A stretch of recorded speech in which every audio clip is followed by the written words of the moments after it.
Ever feel like you know a historical figure, but only the headlines? Ulysses S. Grant is a perfect example. Most people know him as the general who won the Civil War and the U.S. president, but that's just scratching the surface. The real story of Grant is one of incredible highs and lows, of a man who failed spectacularly before he succeeded monumentally. It's a story of resilience, and it starts not on a battlefield, but in a small town in Ohio. Hiram Ulysses Grant was born in 1822. From the get-go, he was a quiet, reserved boy. He was a fan of his family's tannery business. The smell and the work just weren't for him. What he truly loved was horses. He was a gifted equestrian from a very young age, a skill that would later become legendary. His father, seeing his son wasn't cut out for the family trade, managed to secure him an appointment at West Point, the prestigious U.S. military academy. There was just one small hiccup. The congressman who nominated him mistakenly wrote his name as Ulysses S. Grant.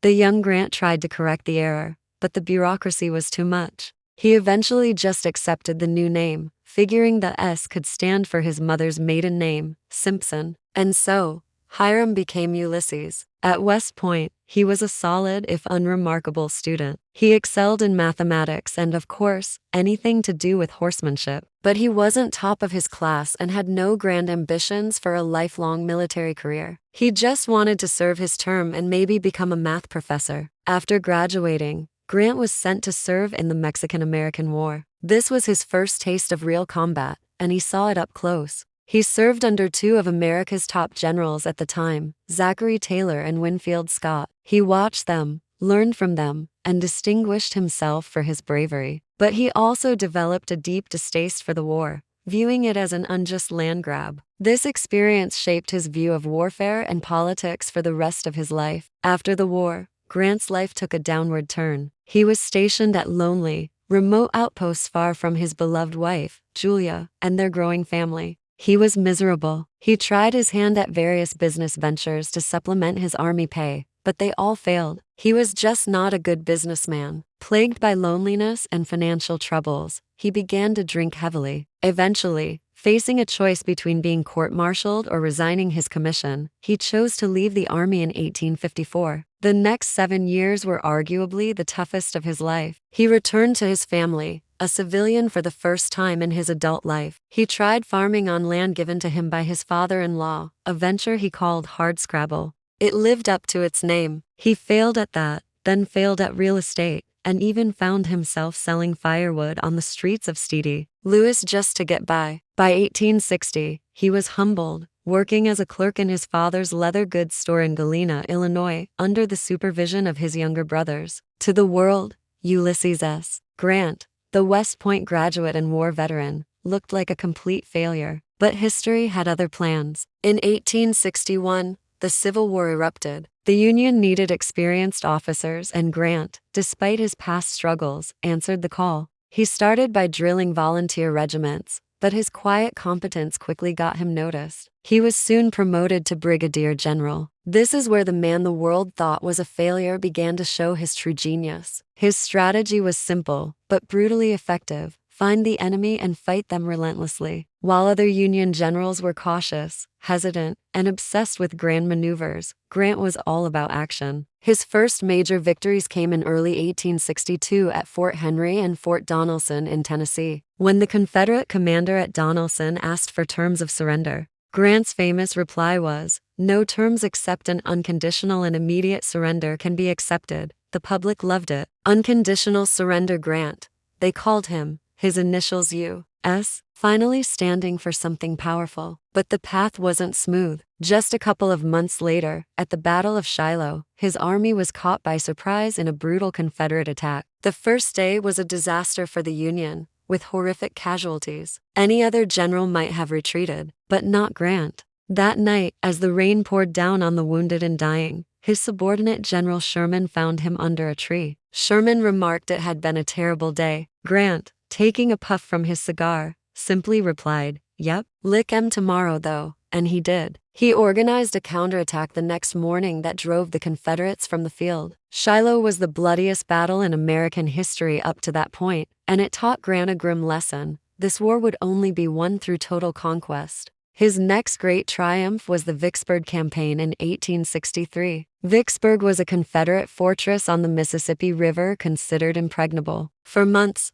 Grant tried and failed to take it, but instead of giving up, he got creative. In a daring and risky move, he marched his army down the opposite side of the river, had his naval fleet run past the Vicksburg guns at night, and crossed the river south of the city. He then abandoned his supply lines, lived off the land, and fought a series of brilliant battles, trapping the Confederate army inside Vicksburg. After a 47-day siege, the city surrendered on July 4, 1863. This victory, combined with the Union win at Gettysburg the day before, was the turning point of the war. President Abraham Lincoln had finally found the general he was looking for. In 1864, he promoted Grant to lieutenant general, a rank previously held only by George Washington, and gave him command of all Union armies. Grant's grand strategy was to apply pressure on the Confederacy from all sides at once, preventing them from shifting troops to deal with individual threats. He would personally lead the fight against Robert E. Lee's army in Virginia, while his trusted general, William Tecumseh Sherman, would push through Georgia. What followed was the Overland Campaign, a relentless, bloody slugging match between Grant and Lee. Battles at the Wilderness, Spotsylvania, and Cold Harbor resulted in staggering casualties for the Union. Newspapers in the North started calling Grant the Butcher,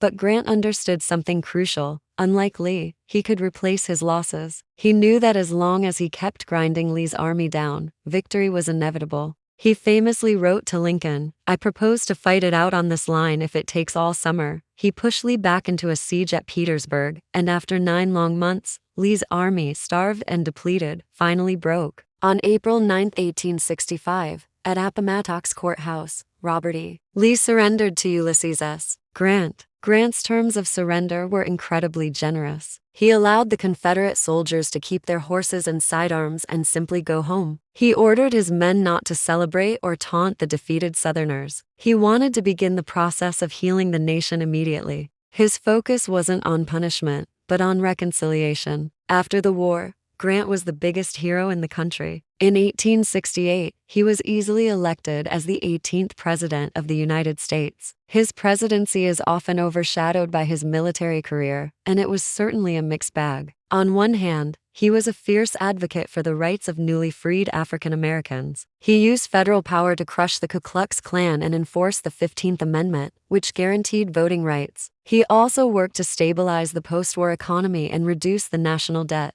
However, his administration was plagued by corruption scandals. Grant himself was an honest man, but he was too trusting of his friends and political appointees, many of whom took advantage of their positions for personal gain. These scandals, like the whiskey ring and the car dip Mobilier affair, tarnished the reputation of his presidency, even though Grant was never personally implicated. He was a great general, but a naive politician. After 2 terms, Grant left the White House in 1877 and embarked on a 2-year world tour. He was treated like a superstar, meeting with kings, queens, and emperors. When he returned, he invested his entire life savings into a financial firm with his son, only to be swindled by a dishonest partner. Once again, at the age of 62, Grant was financially ruined. As if that wasn't enough, he was then diagnosed with terminal throat cancer. Facing death and poverty, Grant decided to write his memoirs, hoping the sales could provide for his family after he was gone. Racing against time and in excruciating pain, he wrote feverishly. He finished the manuscript just days before he died in 1885.